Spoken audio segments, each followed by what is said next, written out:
Welcome to this episode of Tellypathic. We're your hosts, Mark and Gary. Hi, Gary. Hey, how's it going? Yeah, not too bad. So, Tellypathic, these are still initial shows. So I think it's worth us repeating what we're about. We're two guys of different generations. I'm significantly older than Gary. Just talking about episodes of TV that we really enjoy or want to talk about for some reason, with a strong backbone of Star Trek. And in fact, we will be discussing Star Trek tonight. But before we go on, I did when I posted this episode on Facebook, I did get a little feedback. So I just wanted to relay that and sort of discuss it. This was from Dan Stout. Hi Dan, thank you. First feedbacker ever. Dan Stout, I am the reason he probably one of the reasons we share a few groups, and I've been Dan is an actual sci-fi author, which is kind of fun for us to get some feedback from someone who's of that caliber. For our feedback, he's written a very good series called Titan Shade. It's a really cool sort of genre mashup-y kind of, detective and alien kind of stuff. Alien Nation, it might be the nearest I can think of, but I don't want to sort of categorize it in the same way. You got to go read it yourself. Titan Shade. Anyway, here we go. Dan Stout. Fun new feed. He says, I love TNG and appreciate that it both came at it from a point of view that was critical while being affectionate. I don't think I've seen the pilot since I watched the premiere as a kid. Wow. That's a long time ago, right? Yeah. And it was fun to compare your synopsis with the story beats with the version that lives in my decades-old memories. Looking forward to more eps. I also agree that people sleep on Voyager. So one for you there, Gary. Right? He knows. He knows. And he says, curious to hear what you think about it when you catch up, Mark. So thanks, Dan. That's really kind. Yeah, that's really cool. So our first bit of feedback. So yes. So let's get into what we're going to be talking about. I'll hand over to you then. Yeah. So today we're back talking about Star Trek because, of course, that's what we want to be here for. Today's episode, I think we're going to hit you with a random one. I don't hear many people talking about. Today's episode is TNG The Royale, Season 2, Episode 12. Yeah, right in the middle of nothing, right? Right in the middle of nothing. Nobody talks about this episode. Few updates to the crew since the last time we talked. Tasha Yar has been killed by Sludge Monster. Riker's got a beard. Polanski's on board. The Chief's in the transporter room. Pulaski, not Polanski. Yeah. Sorry. Yeah. Yeah, she's the Doctor. Yeah, I always forget her. I always forget her when I think of TNG. It's weird because when I started this, it's like, oh, it's her, Pulaski. She's good, right? Great. Yeah, she's great. She's great. She was one of the Kirk babes in the original as well. Really? She's in the it's really good to see her. She's still a striking woman, right? In this too, and she's quite. I think Pulaski's a great character, which I always forget. Her. Oh yeah, no. I always take it as like their attempt at McCoying the Doctor to make it a bit more serious. A lot less caring and motherly, like yes Beverly is. Anyway, so today's episode's a Royale. So what I'll do, we'll change the format a little bit. I will try and send us through the summary of the episode as quick as possible, and then we'll play back some talking points and sort of bounce off each other's notes going forward. Does that sound good, Mark? Yeah, go ahead. All right, cool. So in this episode, the Enterprise is sort of diverted off course. They get a report from a Klingon cruiser, which is kind of interesting, about debris in a nearby, unknown ship debris in a nearby system, a Theta system. So the Enterprise decides to divert off its course and investigate. They find the debris and they teleport it on board. And it appears to be made of 21st century material, and it turns out to be like a NASA, it's got NASA ship. Piece of NASA with a US flag. Interestingly, they do mention 52 stars, right? Yeah, that's exactly. weird. And they do the great, and they pan into it real slow just before the title rolls. So it was a pretty interesting start to the episode. They sort of check it out. They obviously, naturally, the crew are like, what the hell is this thing?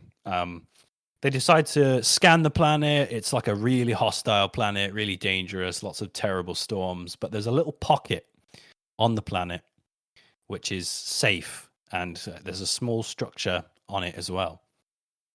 And they sort of, the crew is like, well, let's check it out. So they send an away team out to investigate. The investigation, who's it? It's Data, Worf, and Riker is sent on the away team, which is a great away team, by the way. One of my favorite selection of guys, I think. Yeah, I like when they go. Picard's like, oh, we got to do a minimal array team. This is high risk. So he sends those three, right? So amazing. It's a great moment. And then, so they arrive down on the planet, and it's basically like, pitch black. There's nothing to it, but there's a small revolving door. It's kind of the only feature. And the crew, the Riker leads Worf and Data through the door, and then into what appears to be, I mean, I couldn't quite get the era. Is it the 80s, 70s, 60s? It was really hard to tell. It feels like it was kind of 50s. Yeah, they walk into it was hotel. hard-boiled detective era, right? So it's almost a bit Dixon Hill like, right? Yeah, almost. It's not quite noir. It's like a bit past that, but yeah. It's an old hotel from Earth. Earth. I don't know. I said that like that. With the casino and all that stuff. And they investigate it. None of the inhabitants give any life signs, which is interesting. But they're all perfectly functioning and appear to be interacted independently. It's not robotic. It just feels like they're in an old casino, right? Yeah, and Data mentions that they're not machines, however, they are also not life forms. And they definitely are there, and they believe they are on Earth in Vegas, which is also interesting. We don't know quite what's going on there either. So they check it out, and it's kind of amusing. They're kind of like, oh, this is sort of interesting. You're not really sure what's going on. And it doesn't really, the away team are kind of just chill. But however, back up in the Enterprise, they've lost contact. They can't get hold of Riker or the away team at all. Like, all communications are lost. There's an interesting point. We'll talk about it later, I guess. How actually worried the crew is about this. They're freaking out. They're like, oh, they're gone, and they're completely, disappeared. But Troy's not worried, because Troy lets them know that she can still sense that Riker is okay. Yeah, because at one point she says he feels a bit tense now, and that's the point there. The guys are realizing they just can't get out of this place, right? That's right. So nice back and forth between the ship and the planet without really intruding on the story. Yeah, it works really well. Yeah, the back and forth. So yeah, that's the main bit. So they try and escape, and they can't leave. They figure that out. So that's their next thing, is right, how are we going to get out of this structure? Some stuff happens, and we can talk about that in more detail, but some guff happens. Data picks up a human DNA on his tricorder. So they investigate that, and it's like they get to the hotel structure, and there's a body in one of the rooms. There's a human body. Yeah. And it turns out that this was an old pilot. I did write the date that he's from. It's like he's got a NASA suit in the closet, right? He's not wearing, he's like a skeleton, right? And he's like 2033, something like that. And he's got a book. What's the name of the book, Mark? I think it's called The Royale. Royale, isn't it? And inside the book, it's this really sleazy story. It's not very interesting, but he writes a note. Rubbish, right? Yeah, he writes a handwritten note at the end of the book, which is kind of cool, which basically says, I was on this mission on my little NASA ship to explore outside of the solar system.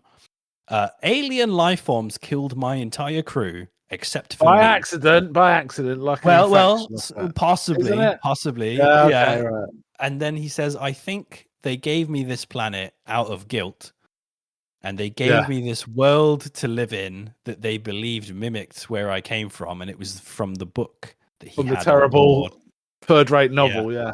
Yeah, and he says something along the lines of, "They don't know the hell that they've left me in. I can't wait for death to take me," kind of thing. Yeah, he says, "I shall welcome death," is his last Yeah, word. yeah. It's his last words, and then that's it. So they realize they're trapped, and not only are they trapped, but this is life-threatening trap. All the time this is happening, the Enterprise is trying to get contact through. They manage to eventually, through some science Yeah, happens. space wizards, right? Space When they can wizards. talk to them, but they can't transport them out. That's right. the Yeah, thing. they solve Yeah, that. And long story short, they realize that the story from the book is playing out in the hotel in kind of a loop, and they yeah, figure the only way to escape is to embody characters who leave the hotel, because they notice that one of the characters does this. He manages to leave. And so to do that, they decide to embody characters from the book. And the characters they decide to embody are the foreign investors who buy out the hotel and leave at the end. So yeah, Riker, Data, and Worf decide to gamble at the casino in the hotel until they have $12 million, $12.5 million, and buy the hotel. We got to make a note of that because I specifically want to talk about the fact that it's exactly $12.5 million because that comes up in a silly plot thing in a minute. Oh, a bit amazing! Later. So they then they cheat the system. They make $12.5 million. They buy out the hotel and then they leave and they escape the Royale. They're transported back to the Enterprise, and it kind of ends as like a none of this really made sense, Captain. And Picard's kind of like, well, it's a mystery. We may never know. Never know. Yeah. Cuts to the end of the episode. Yes. And that's it. In a big lump sum, that's kind of what happens in the Royale. Yeah. So it's something, right? It's something. I like the fact that it opens with like this bullshitty scene between Picard and Riker, where Picard's going on about Fermat's last theorem's never been solved and all this. It's like nothing to do with any of it, other than at the end it goes, well, it must be like Fermat's theorem. It's just a mystery you can't solve, and it just made me laugh because it's like if your boss started talking about Fermat's theorem when you come in to talk about something serious, you'd be like, anyway. Yeah. So I wanted to talk about that. Actually, I wanted to talk about that first. That scene that I love that scene, and do you know, there's a few things I love about it. Right. One is it shows that Picard is kind of a nerd. Right. Like he's into math, and he's not only into math, he's doing it to relax. He finds it. He says he finds it relaxing, which I really liked. But what's really cool about this is that obviously at the time the episode was written, Fermat's last theorem was considered unprovable. In case you haven't seen the episode, you're not quite sure. Fermat's last theorem, I think he was like a French. Picard explains it in the episode. Polymath, Fermat. It's a theorem that was found in a book that famously had no proof next to it. However, in the margin, it had written fantastic proof. And no one had been able to prove it since, and it was sort of considered unsolvable. And so in Star Trek's universe, it has been 800 years still not solved. However, about this episode aired in 1989, the real Fermat's theorem was actually solved and proved in 1995. It was a guy called Andrew Wiles basically put a proof forward in 93, and then it was like a small error or something, and then it got accepted as a proof in 1995. And what I love about it is, that math guy is watching Star Trek. He sat there, 1989.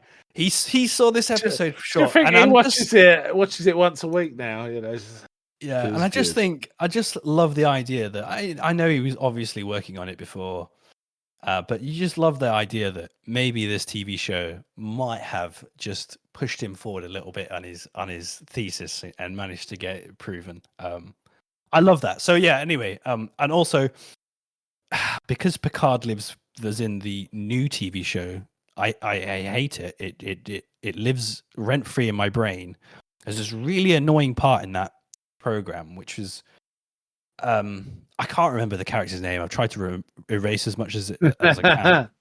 But she's going on about sequencing and number sequences and how interesting number sequences are. And Picard in that show says, "Oh, I'll take your word for it." Sort of showing like, "Oh, these young people in their math, I don't get it." It's like, no, they did that wrong. Math. You didn't watch the Royale, did you guys? So, yeah. Anyway, I wanted to talk about that. We're going to have to talk about Picard, the TV series, at one point, because I think I like it way more than you, particularly season 3. But we'll leave that for another time, right? Yeah, because I'm going to force you. I'm going to pick one episode one day, and you're going to have to watch it. Them the rules. Them's the rules. Yeah. There's some great elements in this one. Picard dealing with the away team, having to read through the novel and comment on it makes me laugh quite a bit. Yeah.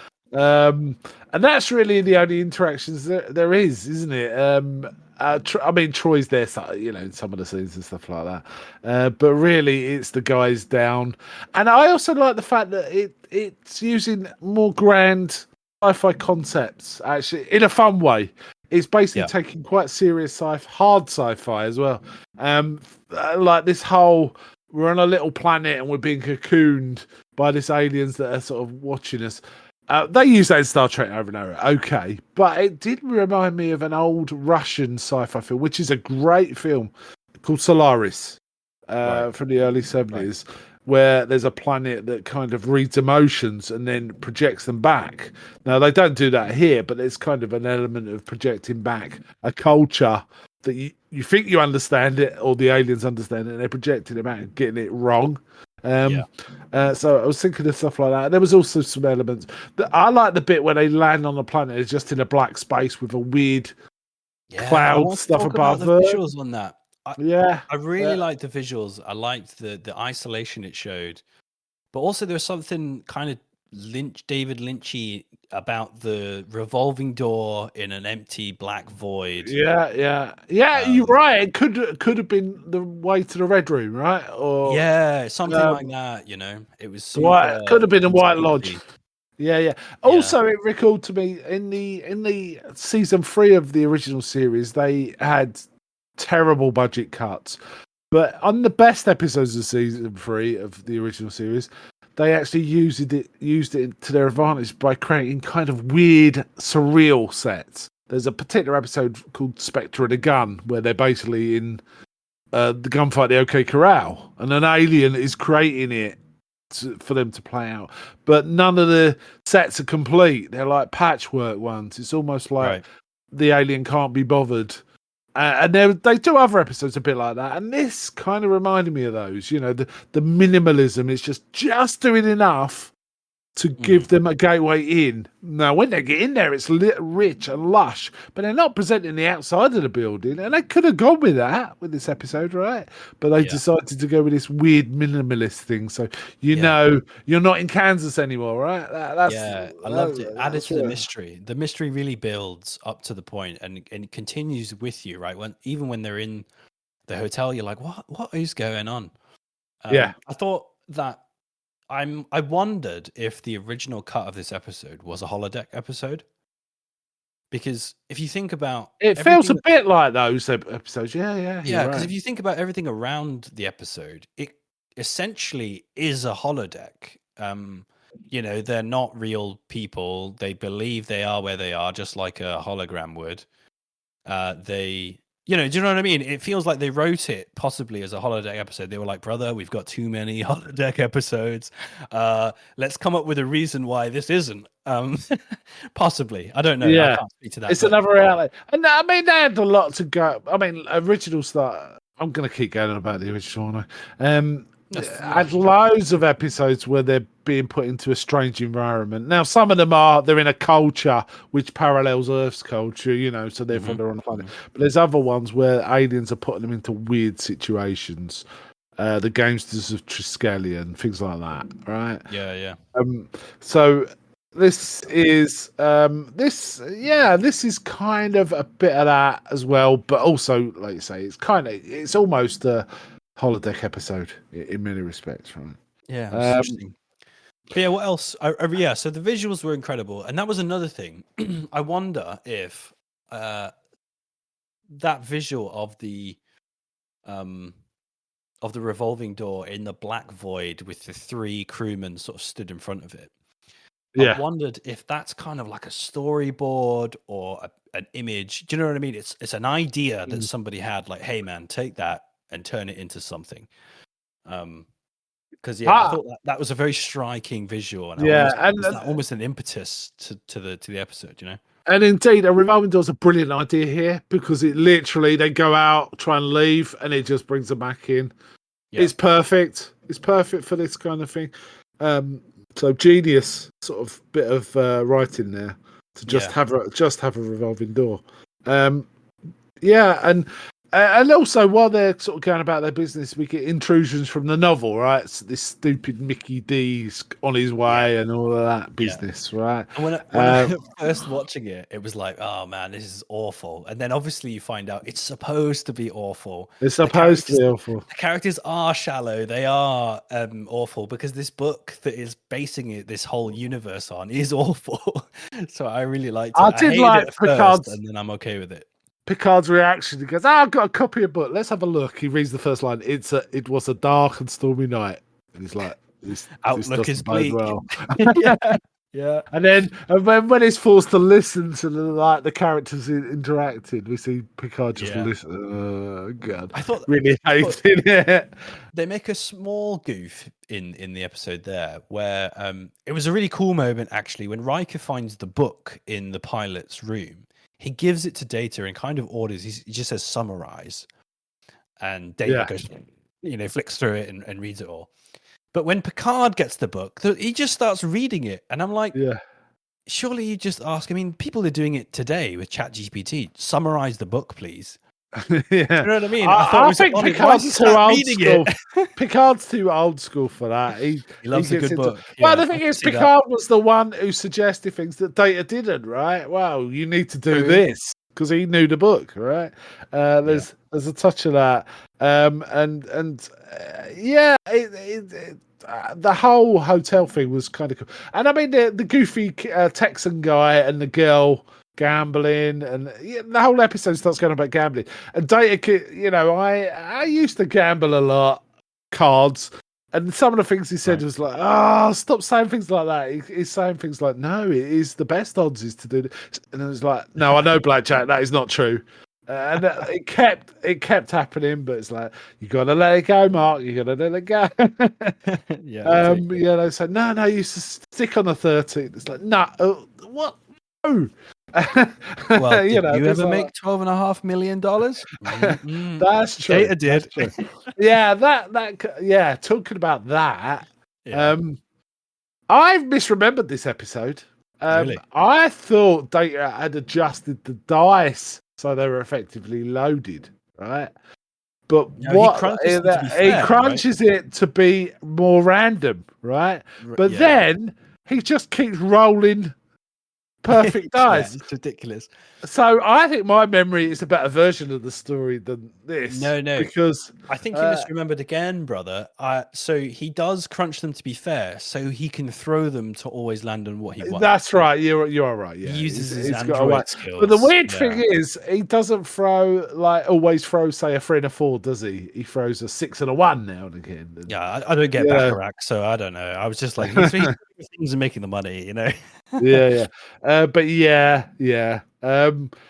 and I like the fact they're interacting with these like cliche characters and just getting on fine, And they go, "Are you counting cards, boy?" Because why would I count cards? The Data just accessed what blackjack is, and he doesn't know the concept of counting cards, right? Yeah, it comes across. It's a bit like Terminator. Why are your eyes leaking? And after he's got all the data from human beings, so he knows the killing bears. Why are your eyes leaking? Yeah. And it's like, oh, dude.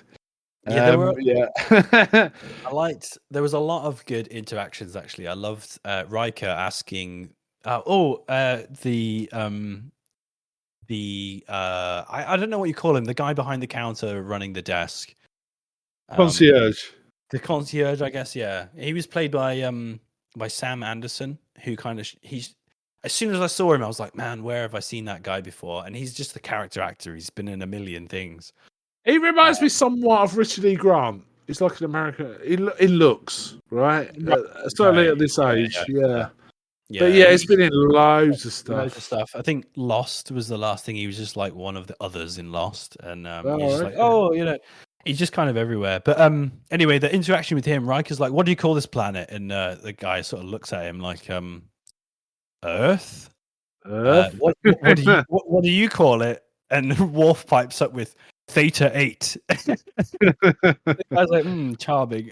I love that. Yeah, Wolf cracks me up in this episode because he's just so uninvolved, unemotional, not really caring. Like he's one bit that made me laugh is just stupid, where he just goes over to one of the fruit machines, moves it out of the way, and starts kind of trying to not punch through the wall, but trying to get through the wall, and comes back and says, "This place is impossible." It's like, what? Why have you just gone up to a random wooden panel on a wall and done that, Wolf? Stuff like that. I loved his characterization. Like he just did not give a shit about what was going on. There was like, he was, just trying to get out. I liked the little detail actually. I always love these little details, and I'm sure that they did this stuff on purpose. When Data, Riker, and Worf first enter the Royale, obviously they've got their phasers out. They're the dust busters. They don't know where they're going, right? What's going to be through the door. So they've got the phasers out. And once they walk in, Data and Riker immediately holster their weapons. Worf doesn't. Worf keeps it out. He don't care. He keeps it out until Riker essentially gives him the nod once they're walking towards the desk. And I just thought, just a little cheeky bit of characterization there. Really liked it. Nice little touch. It was solid. Yeah.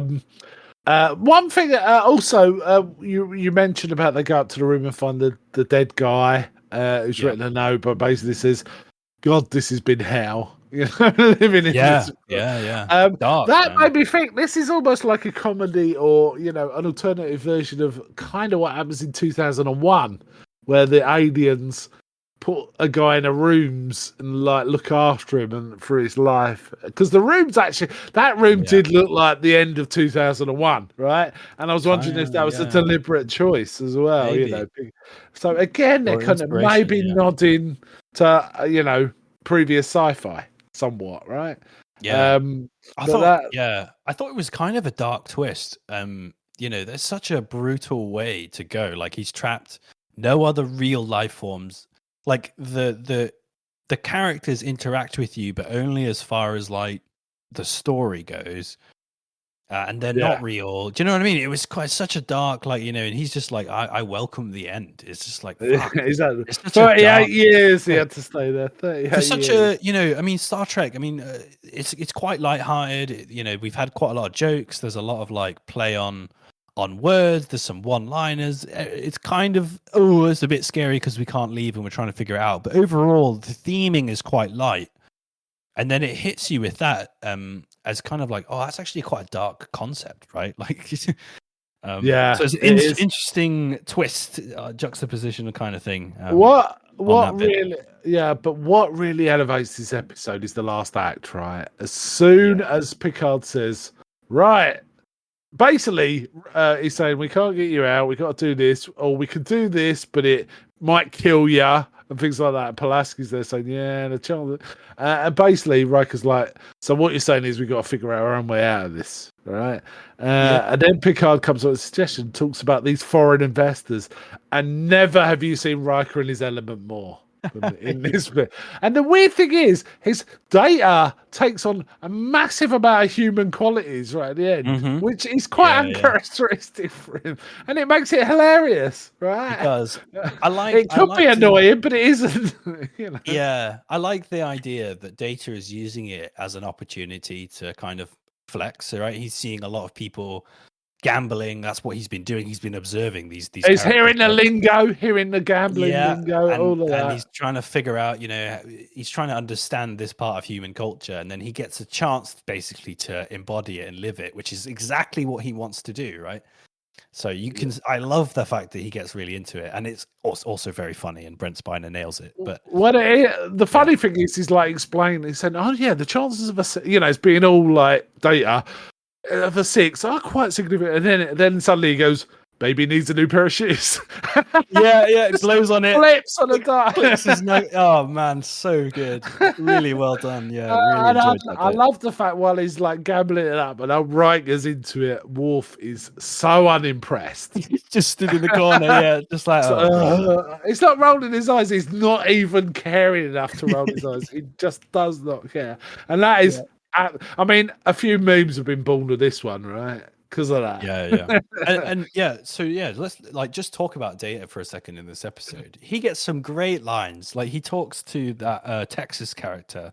Yeah. Played by Noble Willingham, by the way, the Texas terrific. He did Walker, Texas Ranger. He was really good. He had some cringy moments, and then you later realize it's because his character is designed that way. Yeah. I mean, that makes it acceptable that this is not characters from a book.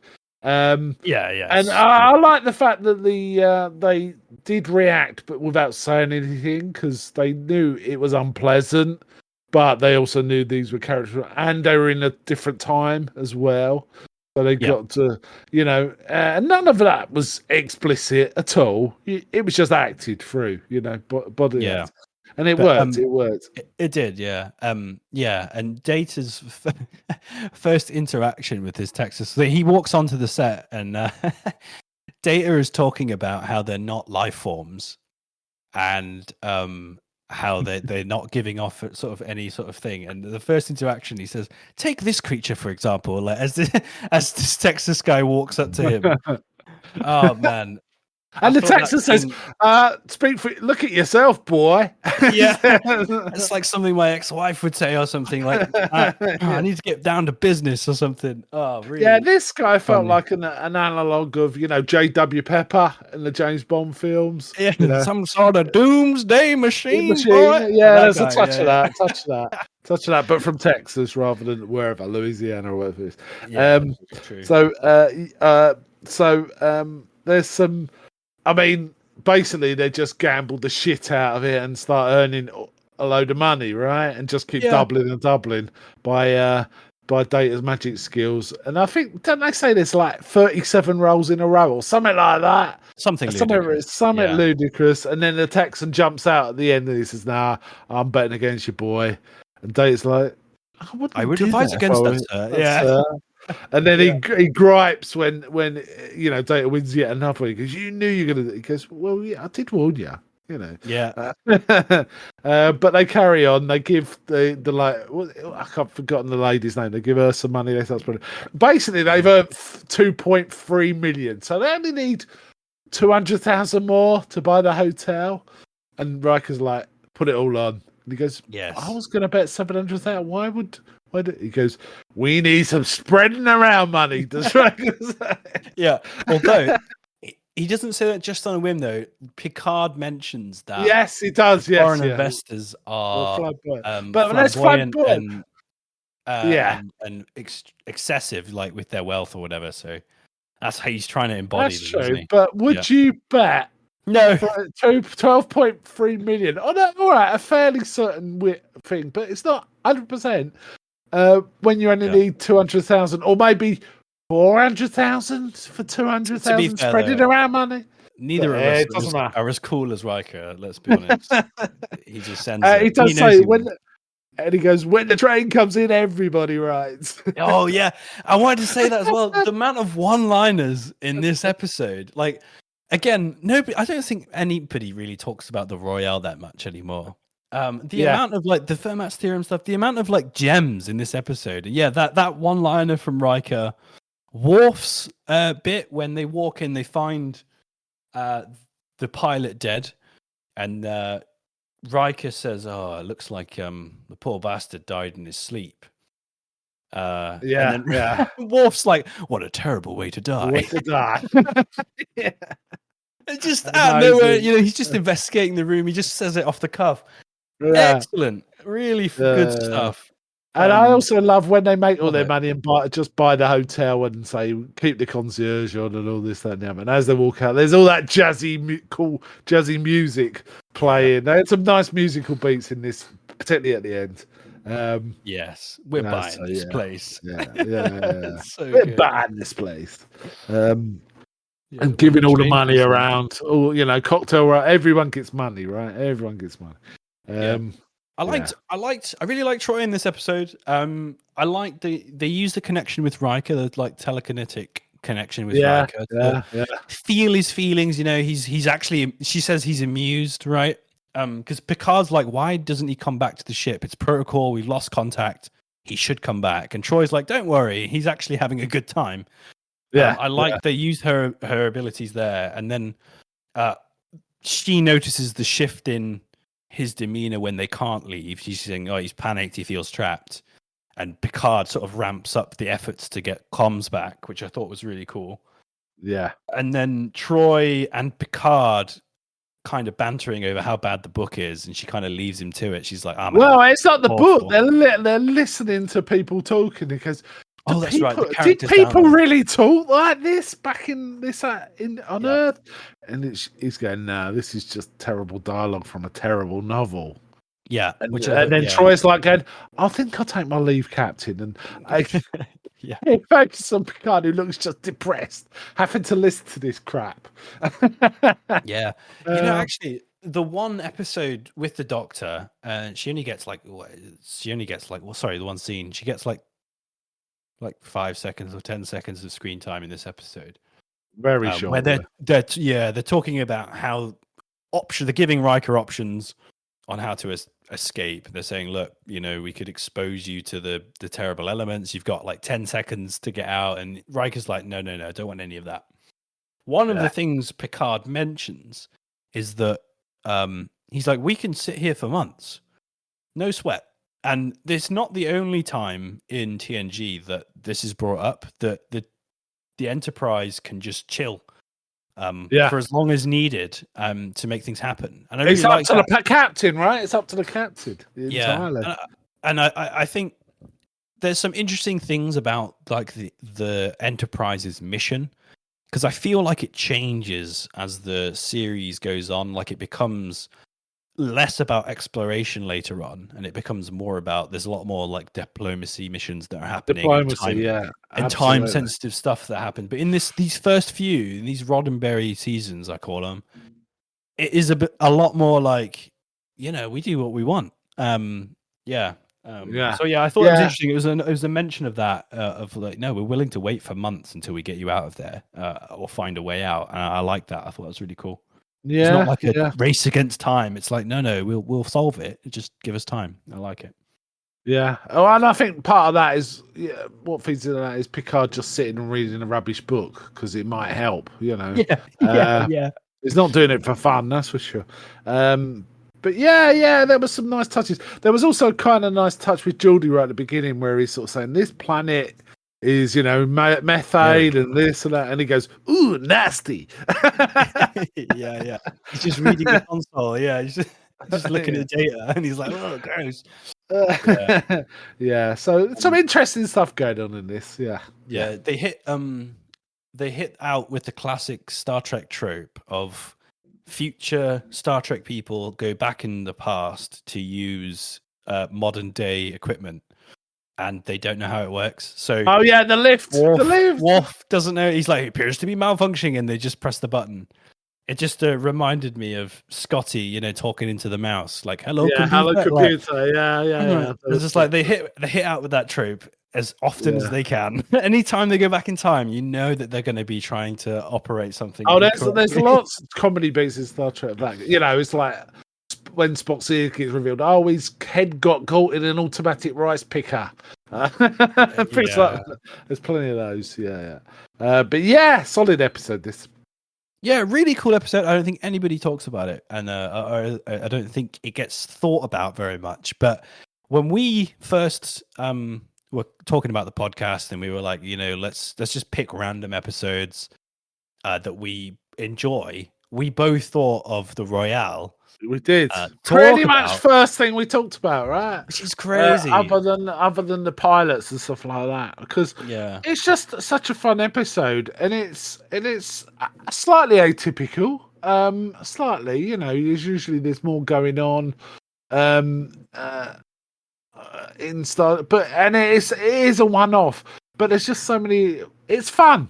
That it's the last act that really makes it, in my Yeah. opinion. So Yeah. there's good stuff all the way through, And that's it for me. Like, I remember the last act, Data, baby needs to be a new pair of shoes. I remember that really, really distinctly. But when you rewatch it and then you hear all those nice little touches that you forget about, that Yeah. TNG, does so well, all of the way the crew interact and all those nice little touches that you see throughout the episode. And you just remember how much you really love Star Trek, and then you get those fun moments, and obviously the main beat of the episode being the gambling section. Really fun episode. Yeah. It's I just enjoy. Yeah, just seeing Data in a cowboy hat. Is worth is the price of admission, right? Really, for this one. Yeah, there's just a lot of fun episodes, but even the serious stuff, like bloke saying, "I will welcome death." It's funny. Right. It shouldn't be. It is. It's just fun. It's like, and it reminds me of stuff like Red Dwarf. That's the kind of thing. So it just makes me laugh, and I find it quite a joyful episode.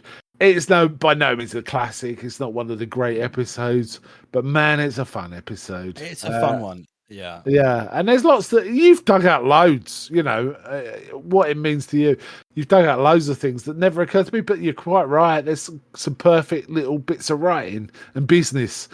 There's some great business in this episode. Business, as Texas would say. Yeah.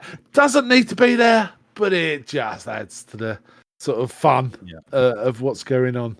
It really adds to the show. And I feel like that is almost true. It's not in every episode, but yeah, the episodes that really end up being my favorites are those episodes where they spend the time on just little details, just little things that you can really enjoy, and then obviously have a fun story and a good story.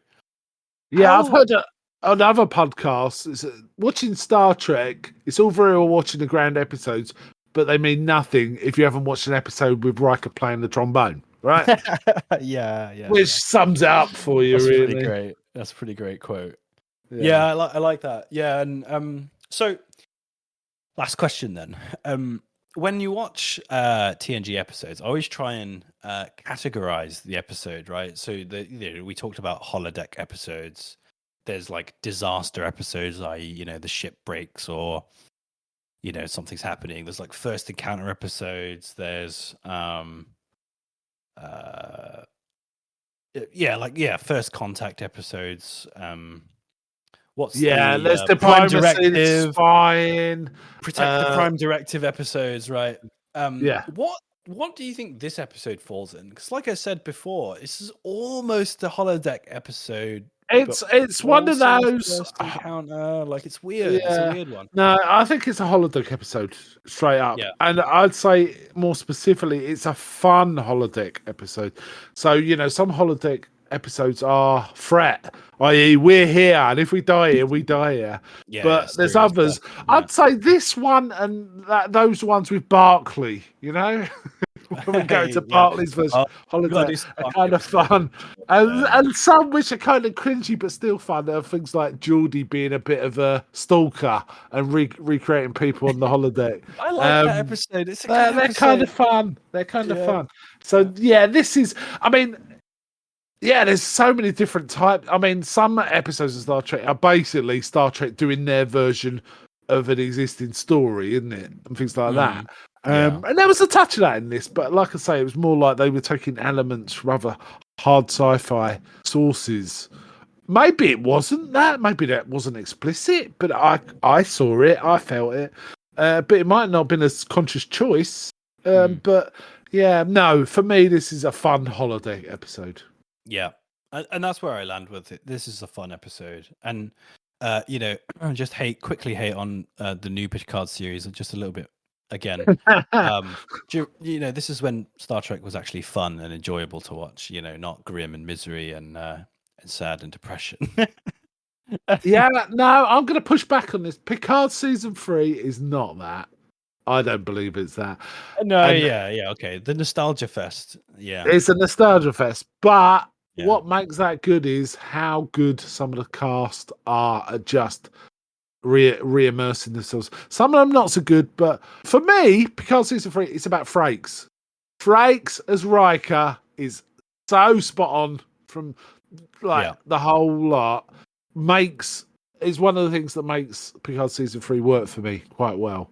Now, it isn't Yeah. perfect. I'm not saying that, but yeah. Well, the thing is, this is all about Star Trek's a kind of we talked about this, a family stroke, all working in the same workplace kind of show, isn't it? Yeah. And so many elements are really important. That's why I think Pulaski always freaks me out, because Bev Crusher comes back. You kind of forget Pulaski. She's very good, and she is a distinct character and works quite well. It's a shame they didn't use her more, to be honest. Yeah, I always did feel that they do her a little dirty. Like she gets one reference, I think, in season 3. I think someone mentions her by name, but Yeah. other than that, it's she's ghosted completely, which is Yeah, crazy. there's a couple of characters I would have liked to see more in TNG. Pulaski one, but though I do like Bev Crusher, I think she's really good. And Ensign Rowe, I could have a few more episodes with her would have been good. Although what we Yeah. get from her is really good. Yeah, And I'm sure we'll that's hit for more later episodes. seasons. It's later Yeah, I'm seasons. sure we'll hit some Row episodes. We can talk about her more, and same with Pulaski, I think. And there's probably others, but I can't think of any off the top of my head. Yeah.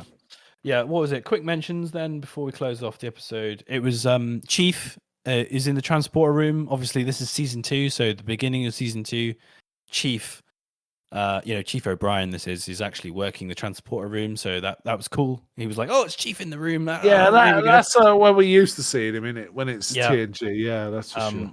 Worf is, in his rightful place. I kind of liked where Wesley was. So Wesley working with Geordie to try and solve the communication problem. I actually kind of like having Wesley in that, like, Geordie's assistant position.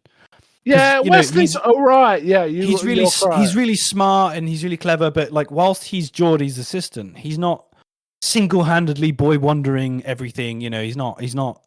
It feels he's not the in a much Messiah, better. right? Yeah, He's exactly. He's not Paul Atreides or anything. He's like, he's much more. He seems much more of a realistic character, sort of being working alongside Geordie. I like that dynamic of the two solving the problem. It felt right. So I thought they used Wesley well, at least in this episode. they use quite a lot, all the characters, but very briefly, don't they? I mean, Pulaski's briefly, Wesley's briefly, Geordie's briefly. Troy's a little more than the others, but really, it's mostly this episode is a free man plus Picard kind of deal. And actually thinking about it, this is an episode where you could have easily made Picard part of the away team, and they didn't. They went with the different approach. And I think it worked. Yeah. Yeah, I liked it a lot. It could have been interesting, actually, to frame the episode with Riker staying on board and losing comms. I know they play with that trope later, which is the hierarchy of command once the captain leaves and is uncontactable. And they do that a bit in the original series as well. I love it when Scotty takes hold of the ship. Scotty's a badass. Yeah. When he gets hold of the There's ship. There's no better diplomacy than a fully armed phaser bank. Right? Anyway, I think that's it. I think any more final comments on? No, I just always enjoyed this episode. And I'm trying to remember. Obviously, I think I saw it the first time around, and didn't think more of it. And you know what? I think brought it back to me, or made me go back to it, was the memes. I actually think in this case, the memes were like, I think I want to watch the episode again. It's like, oh my God, this is great. And it ain't a 10 out of 10 episode, but what it is, you know what? I want a bit of fun. Let's watch the Royale. I think it's the episode I've watched the most. I have to say, Really? That's I interesting. believe it's the episode I've watched the most out of all of them. I've watched a few, and there's a few I really like, really dig. And a lot of them are in season 2, funny enough, The Royale. I really like A Matter of Honor, when Riker becomes a Klingon commander. That's awesome. Though it doesn't end. It's okay there. Oh yeah. But the meat of that episode is terrific. We'll have to do that again sometime soon. But and there's several other episodes like that. And I have to say, the original series is packed full of those kind of episodes for me as well. In fact, most of their episodes are kind of just fun, romp kind of things, whereas TNG can be a bit more serious. But it's great as well. Yeah. So next week I will pick the next episode. Again, if you're listening to this, we do recommend you rewatch The Royale, because I'm almost certain if you're listening to this, you love TNG, maybe you haven't seen The Royale in a while. Check it out. It's really good. Like, listen to some of the stuff that I noticed. Check it out and let us know what you think of it. Well, what I will say is, if you have the opportunity to leave us any feedback, we're kind of open to suggestions. We're not just going to take any suggestion, but anything that, all right, yeah, we'll give that a go. If someone suggests something that might be interesting, and again, got to stress, it's not necessarily about TNG. It might be any Star Trek, or it might be any episode of TV. Right? Yeah, we'll get there open to that. Yeah, but we're focusing more on Star Trek in these first, several episodes of this show, but we will eventually start doing other shows as well, now and again, right? Yeah. So so next week I'll pick a random episode. I don't know where we'll pull it. I'll pull us. We might pull us into season 3 with some new uniforms, or we might go right to the end. Who knows? Stay tuned and for the next episode. Yeah. So okay, let's wind it up there. So bye from me. And bye from me. Thanks for listening, everyone. Yeah. Bye-bye.